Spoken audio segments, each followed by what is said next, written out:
think it was my last year in school or first year of college, so 16, 17. And yeah, it was very irresponsible. So I wouldn't recommend. My school friend had a tattoo machine.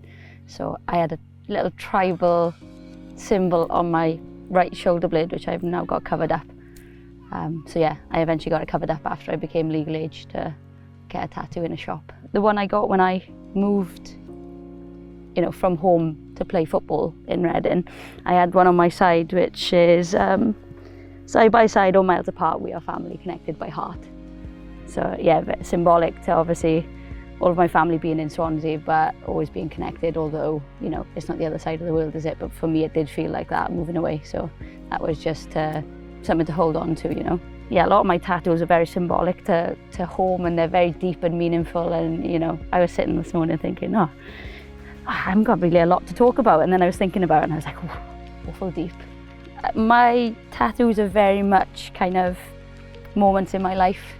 So yeah, like I said, I got my first tattoo when I was underage. But yeah, from there on, every couple of months, 6 months, a year, I would get something. Like, these aren't all together. They're all different moments of my life where, the one on the back of my leg is very symbolic. It's a phoenix. Well, it might not look like, to a lot of people, it looks like a woman. It's a bird woman. Like, for me, it was the idea of a phoenix woman.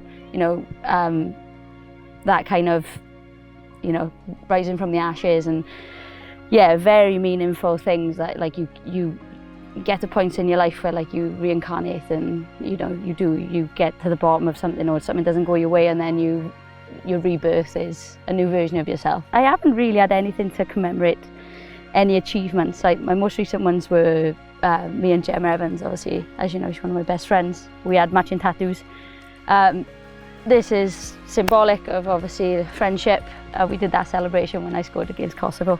And Ohana, again, family, but yeah, that's me and Jem both have Ohana, means family, no one gets left behind or forgotten.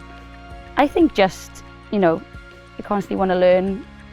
I wouldn't class myself as spiritual in a way that I'm religious, but I'm definitely spiritual in a way that I believe in growth, and like, everything's the journey, and life is suffering a lot of the time, and it's hard to find positivity sometimes. I feel like that's part of my story and my life, but definitely finding enjoyment in the journey of life and in everything you do, and in the moments, and not getting too down about things. And yeah, I definitely think all of my tattoos everywhere, they all have certain representations of parts of my story and my journey of life so far. Yeah, they are very much a story in itself, but that only I know. There will always be adversity, and there'll always be like objects in your way and failure, but it's not about sitting in that, and it's about finding a way around it.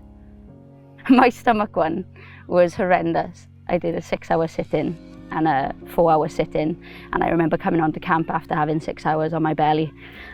For a lot of people, it is kind of a stress relief. It's a canvas. Not for everybody. Your body isn't, some people don't think, and some people dislike tattoos, but I think it's very authentic, and if you like them, you like them, and if you don't, you don't. But, that's up to you to decide. This one is, it's a head and heart. I've got a Marilyn Monroe quote, which is, "Imperfection is beauty, madness is genius, and it's better to be absolutely ridiculous and absolutely boring." That was one of my first tattoos I got, so I must have been like under 20. And like, that is just me down to a T, For me, it's just about not taking life too seriously. And yeah, there are moments you obviously have to be hyper-focused, and football is about, the aim is to be your best, but also to enjoy and have fun in that process.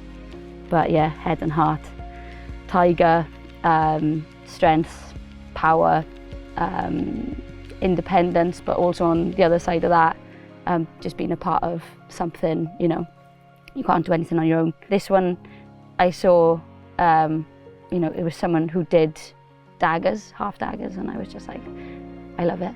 Some of them you just see for the art, and some of them you want them for a reason. It's the same with if you like art up on your walls, or if you like it's, graffiti, or you look around and you look at people's art and you relate to some people's art, It comes in waves of like adversity and things like that. I find it quite therapeutic. I'm not saying it's the perfect way to deal with stress, but for me, for sure, I'm completely honest in that. Like, I do find it quite therapeutic.